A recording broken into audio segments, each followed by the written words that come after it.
A few moments later.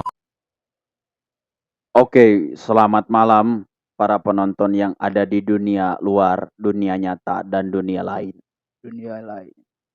Kami berdua kembali lagi di podcast Demok Cendol.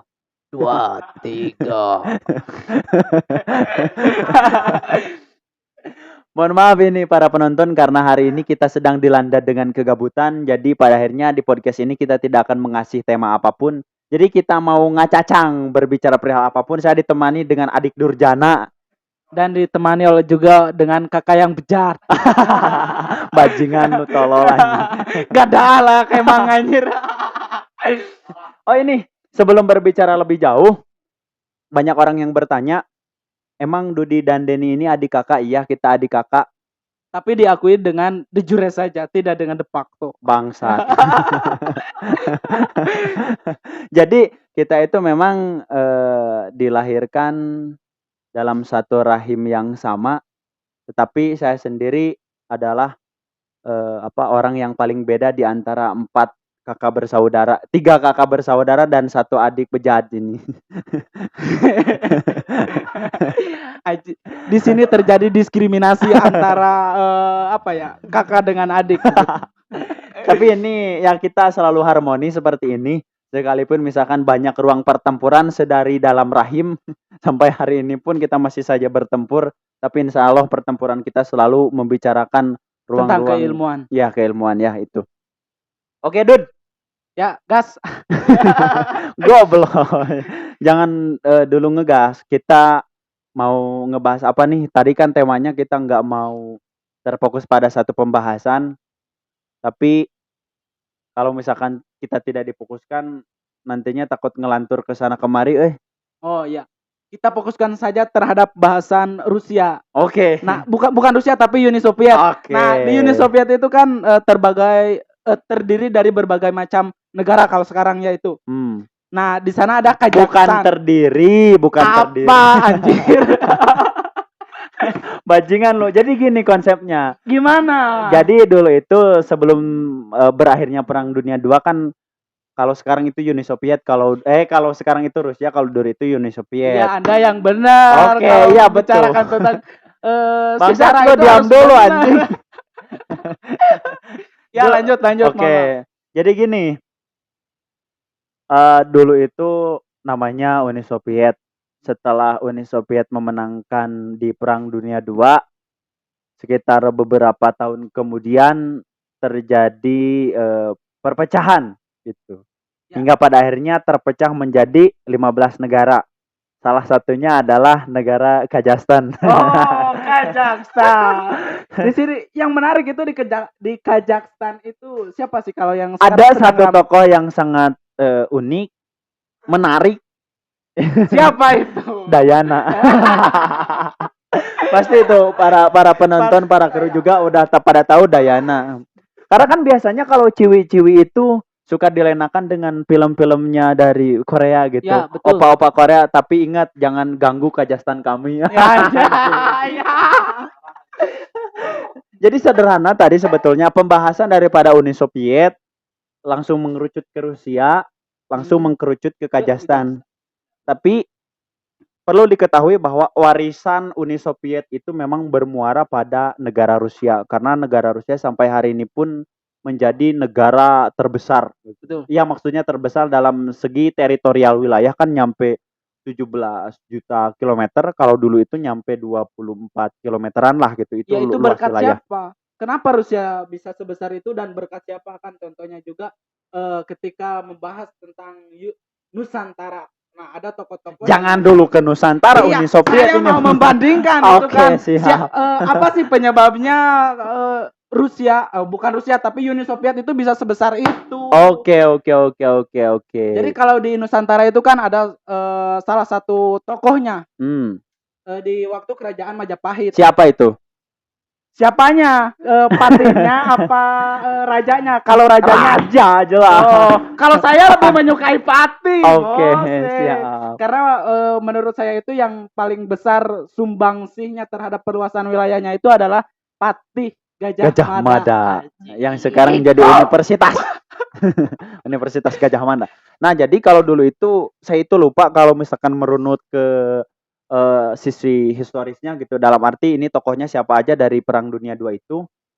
Perang Dunia 1 masuk ke Perang Dunia. Kenapa misalkan yang menjadi pertanyaan sederhananya itu kenapa Uni Soviet itu menjadi negara yang sangat luas?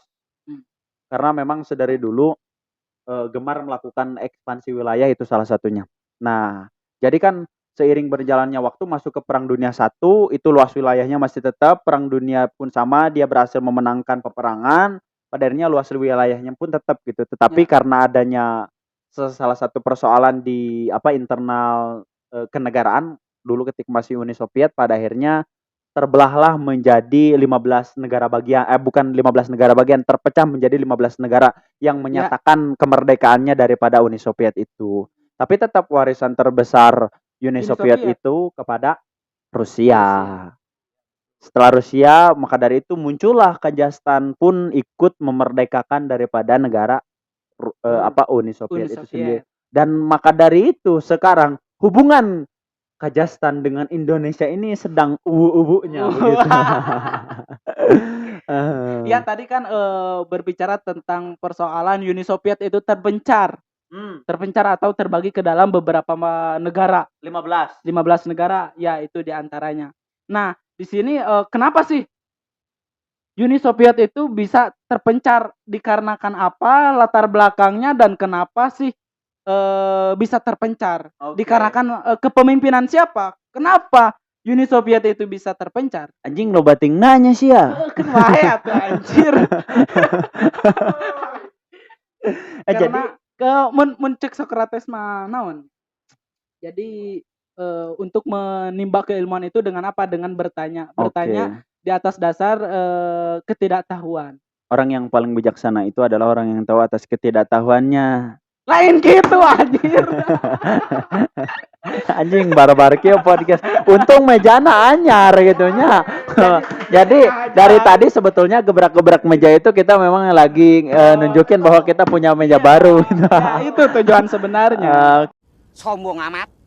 Kita di sini pun bisa open table gitu. Ketika orang lain open door, close the door, kita open table, close table. Anjing. Open the garing anjing. Tapi seri. Oke, balik lagi ke pembahasan tadi, kenapa misalkan Uni Soviet itu bisa terpencar. Jadi salah satunya itu kan di Kazakhstan, terus Turkmenistan, Uzbekistan, lalu kemudian yang ujungnya itu ada Tantannya, Azerbaijan salah satunya. Mantan. Bajingan bukan. Ya itulah salah satunya. Jadi memang pada saat itu kenapa misalkan Uni Soviet ini bisa terpencar, salah satunya adalah memang kondisi internal di Uni Soviet itu sendiri, lalu kemudian banyaknya persoalan-persoalan lain yang melatar belakangi terjadinya proses banyaknya yang melakukan deklarasi kemerdekaan di negara-negara tadi yang sudah disebutkan. Lalu kemudian persoalan lain itu adalah karena Uni Soviet ini memang secara luas wilayah itu kan sangat begitu luas gitu. Betul. Sedangkan banyak negara-negara yang dulunya itu jajahan ataupun luas wilayah yang berhasil direbut menjadi bagian daripada Uni Soviet itu tidak terurusi dengan baik ini, hingga pada akhirnya memang banyaklah terjadi proses kemarin. Selain daripada itu pula banyak persoalan yang lain yang memang mungkin itu bisa dikaji lebih eksplisit daripada buku-buku yang membicarakan perihal sejarah kenapa Uni Soviet ini bisa terpencar.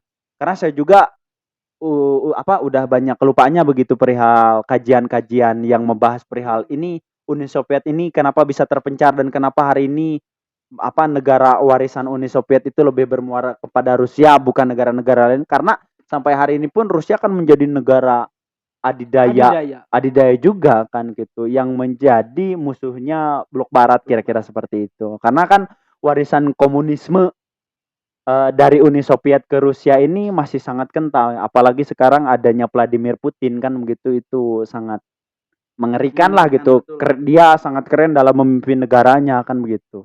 Kira-kira itulah seperti apa yang sudah tadi dipaparkan. Ya, jadi saya sudah bertanya, sekarang giliran dong Anda yang bertanya. Jangan saya mulu yang bertanya karena saya juga ingin dipertanyakan. Oke. Gitu anjir. Siap. Ente jomblo. Gitu. Oke, pertanyaan yang ingin saya lontarkan adalah ente pastikan ente itu anak sejarah. Ngomongin sejarah itu harus runut. Betul nggak? Betul. Betul, apalagi ngomongin daripada sejarah peradaban Islam. Betul. Tapi tadi saya itu bukan anak sejarah. Tapi anak mama. Bangsat, lu anak bungsu. Lucu. Lu anak bungsu anjing. Lo jangan dulu sombong karena air susu ibu lebih sayang. Air susu ibu lebih. Anda ternyata bodoh ya. Dasar anjing. Jadi di konten ini jangan terlalu serius ya. Jangan Kita terlalu kemas fokus. dengan sedikit lucu, tapi tidak menghilangkan nilai-nilai keilmuannya, betul. Ya, jadi bagaimana? Oke. Saya akan bertanya dengan persoalan sederhana. Indonesia ini adalah negara maritim. Ya. Betul. Untuk sekarang apa? Ya sekarang. Kan saya ngomongnya sekarang, bukan kemarin. Kan tadi berbicara sejarah ya. Kalau sejarah pasti ke belakang. Oke. Kalau ke depan ya. Oke. Tapi kan persoalan maritim atau tidaknya itu bukan lagi persoalan sejarah, tapi ini persoalan realitas atau fakta.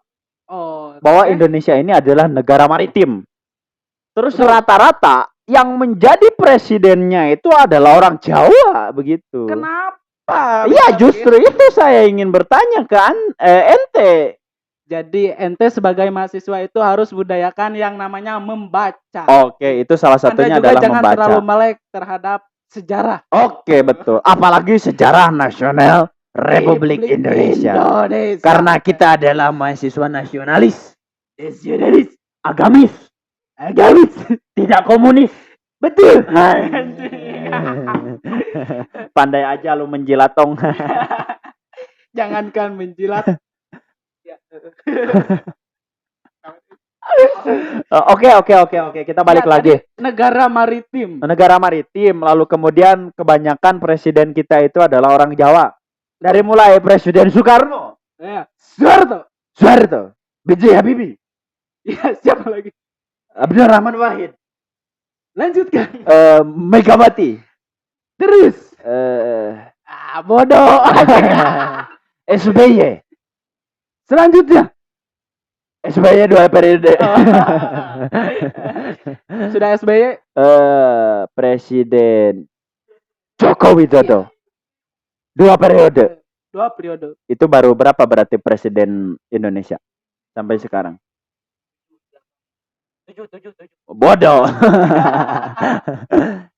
Kita hitung. Soekarno. Soeharto. B.J. Habibie. Abdurrahman Wahid. SBY. Jokowi. Genap. 8. Genap. SBY tadi disebut 1 kali. Iya. Ya kan 2 periode. 8. Berarti siapa yang bodoh? Ente.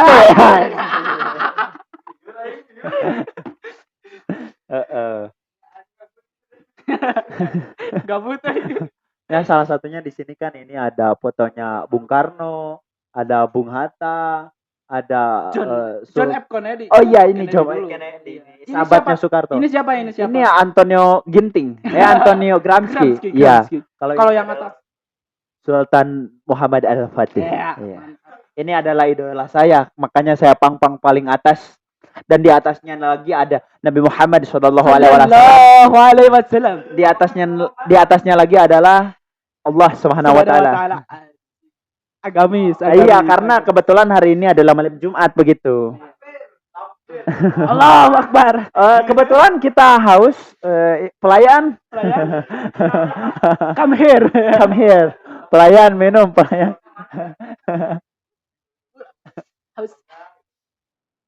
Terima kasih pelayan. Terima kasih. Oke, jadi balik lagi kepada persoalan yang tadi. Ya, negara maritim tadi. Ya. Kenapa kebanyakan presiden Indonesia itu adalah orang Jawa. Mungkin ente bisa menilik dari sisi sejarah kenapa presiden Indonesia ini kebanyakan dari suku Jawa. Belum ada ini dari suku Sunda ini. Belum ada. Kang Emil mungkin ini jadi promosi nantinya takut politik. Jawa. Ya, gimana ini ceritanya? Jawa. Hidup Jawa. Ya, ketika berbicara tentang negara maritim, pasti ada juga sejarahnya yang melatar belakangi negara Indonesia bisa menjadi negara maritim. Oke. Di antaranya itu kalau pada zaman kerajaan itu pada yang pertama menjadikan negara maritim, bukan negara atunya, tapi kerajaan. Iya, betul. Kerajaan yang bersifatnya maritim. Jadi kekuasaan airnya itu lebih luas. Oke. Nah, ketika berbicara tentang sejarah, nah tadi tidak terlepas daripada kerajaan-kerajaan. Oke. Nah, di sana itu yang pertama menjadi kerajaan maritim yaitu adalah kerajaan Sriwijaya. Nah, yang kedua itu adalah kerajaan Majapahit. Oke. Ya, rajanya itu siapa? Hayam Buruk. Ente mau ngetes. Ana tahu Ana. Iya, Ana juga gitu mau ngetes. Jangan kau anggap saya bodoh di sini ya. Iya, tapi saya di sini yang pura-pura bodoh. Bajingan lu.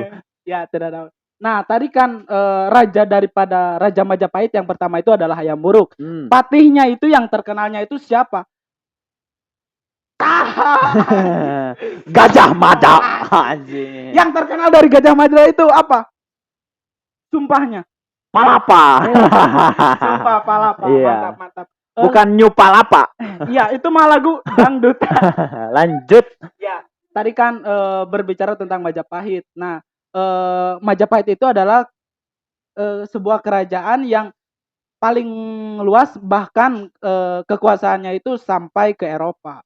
Bukan ke Eropa, tapi di Asia. Nah, itu untuk Eropa mah tuh kayak kali itu ke Hitler deh main bos. aduh kan bae. Pusing aing ngakaji Hitler mah pusing aing. Orang balikeun deui topik dah. Oke, langsung. Nah, tadi kan berbicara tentang Majapahit. Sebelum berdirinya Majapahit itu ada kerajaan Kediri.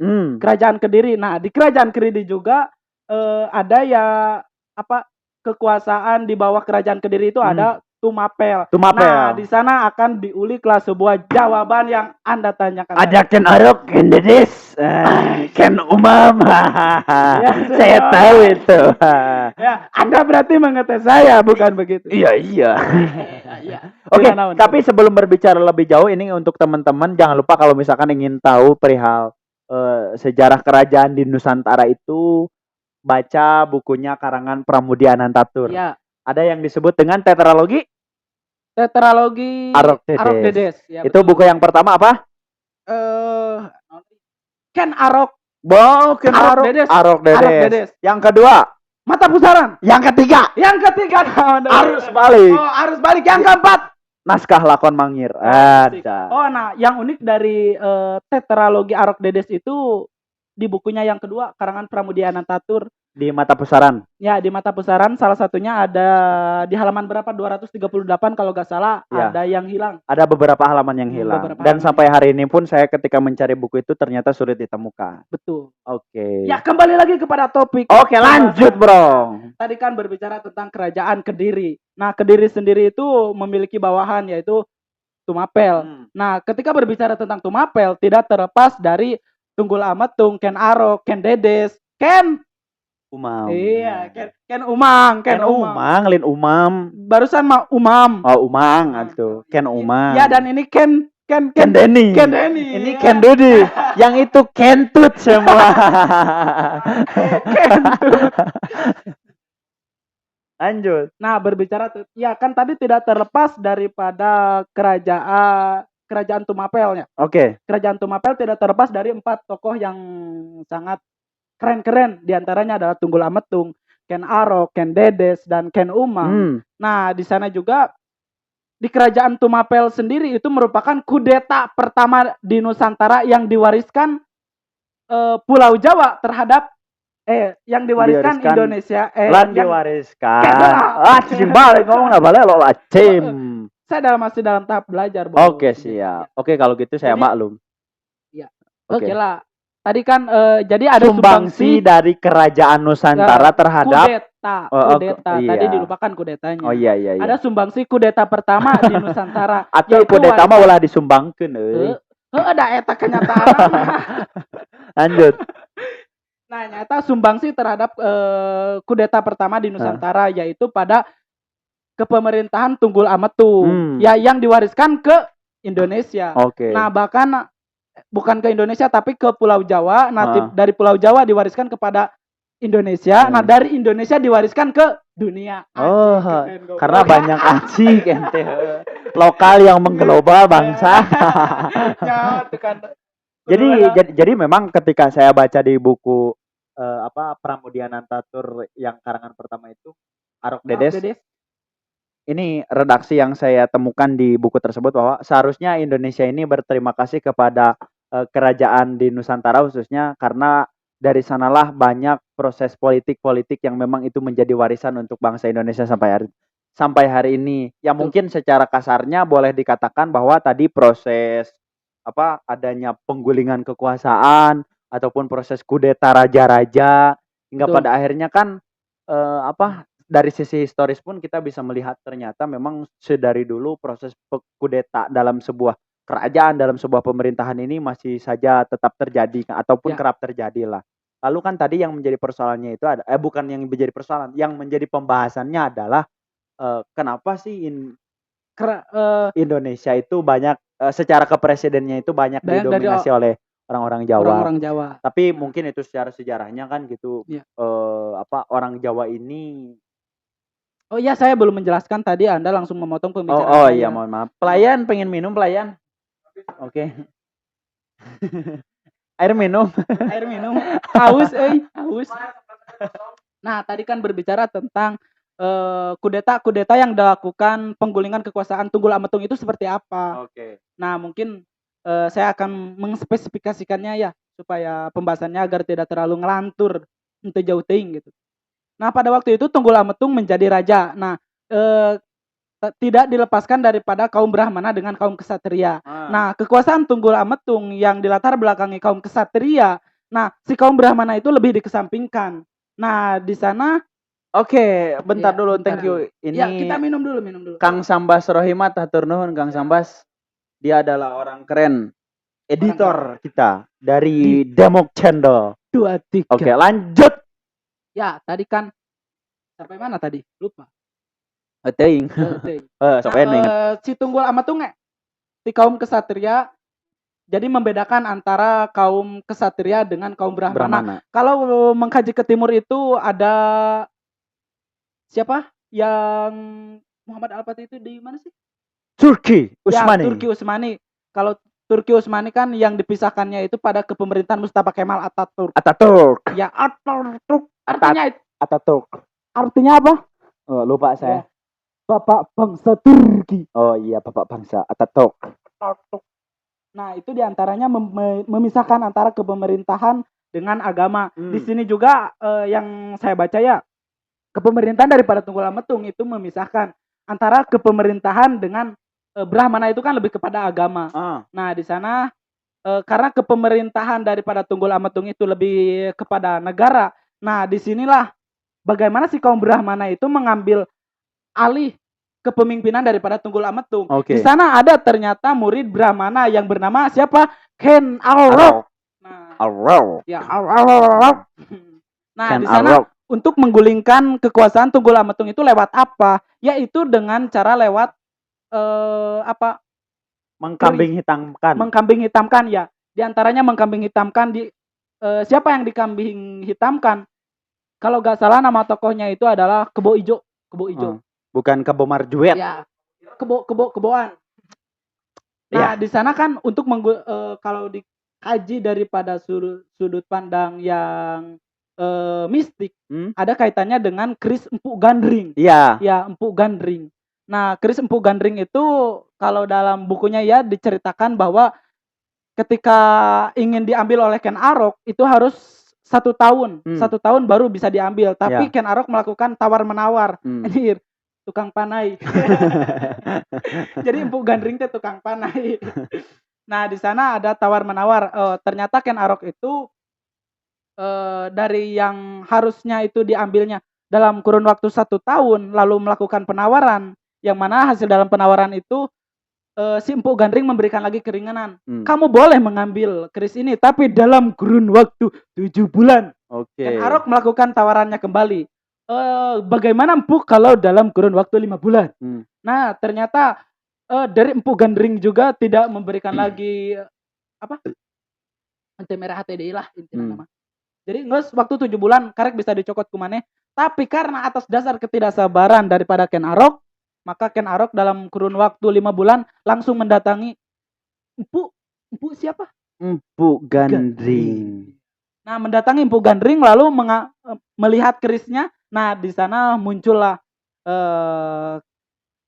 nafsu daripada Ken Arok yang ingin cepat-cepat mengambil alih kekuasaan daripada Tunggul Ametung. Nah, Tunggul Ametung digulingkan we langsung gitu ta. Geus diambil lah encan aya karena ada keterkaitan antara sumpah yang menariknya itu dari sering dikaitkan sumpah Empu Gandring yang membunuh 7 keturunan daripada Ken Arok. Iya. Nah, di sana ketika diambillah keris itu lalu terjadilah pertempuran antara dengan Ken Arok dengan Empu Gandring. Ya, yang mana dalam hasil pertempuran tersebut Empu Gandring berhasil dibunuh oleh Ken Arok. Sebelum Empu Gandring menghembuskan napasnya yang terakhir, Empu Gandring memberikan sumpah.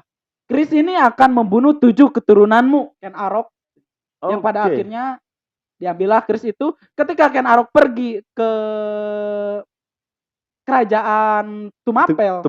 Ya, Tumapel. Nah, ketika pergi ke sana ada seseorang temannya, seseorang ahli keris. Beliau itu seseorang ahli keris. Nah, beliau bertanya kepada Ken Arok, "Wis, kerisna gaya euy." Nah, di sana Ken Arok itu temannya itu ingin meminjam kepada Ken Arok yang mana dengan imbalan saya itu ingin memiliki kerismu Ken Arok. Ini harta yang saya kumpulkan dari sejak pertama saya mengabdi kepada Tunggul Ametung. Tapi karena Ken Arok sudah mengetahui kesaktian daripada keris tersebut, Ken Arok ingin menguasai kekuasaan. Nah, dari sanalah Ken Arok tidak memberikannya. Cuma di sana Ken Arok ingat, oh ternyata saya itu bagaimana caranya untuk menguasai kerajaan tanpa harus mengotori tangan saya. Nah, di sana Oke. Saya persingkat. Setelah itu terjadinya proses pertempuran antara Ken Arok lalu kemudian mengkambing hitamkan temannya untuk kemudian membunuh si Tunggul Ametung. Pokoknya singkat cerita Tunggul Ametung terbunuh. Dan Ken Arok ini menikah dengan Ken Dedes. Ya, kudetanya itu di Palimanan. Nah, kudetanya. Jadi siapa yang dikambing hitamkan? Ceritakan. Iya. Jadi siapa yang dikambing hitamkan? Ya, yang dikambing hitamkan itu adalah temannya yang meminjam keris. Yang meminjam keris kepada Ken Arok. Nah, di sana ketika meminjam keris, jadi si temannya itu memamerkan kepada para warga di sana, lalu di kerajaannya juga bahkan sampai ke Tunggul Ametung.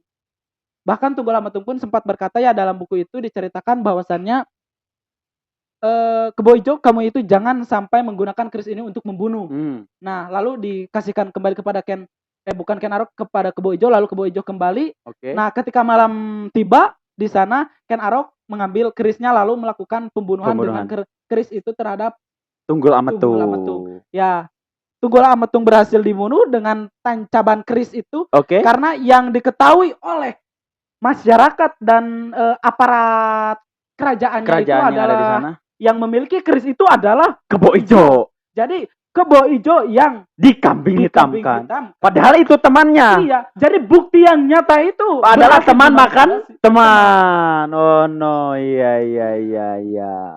Jadi itulah suatu bentuk kudeta pertama di Nusantara yang diwariskan Pulau Jawa terhadap Indonesia. Oke, itulah sedikit pembahasan dari kami perihal tadi dari mulai kita sendagurau, tapi kita nggak sengaja kita malah ngebahas ke sini dari Uni Soviet sampai ke kerajaan yang ada di Nusantara. Oh ya, tadi belum terjawab kenapa di Indonesia itu raja-rajanya itu presidennya itu dari Pulau Jawa, karena dalam sumpah Ken Dedes juga dalam segi sejarahnya tadi sudah dijelaskan. Nah, sekarang kita akan menjawab pertanyaan yang Ken Denny ungkapkan. Oke. Ya. Bukan ungkapkan, saya tanya ke diungkapkan. Oke. Oke.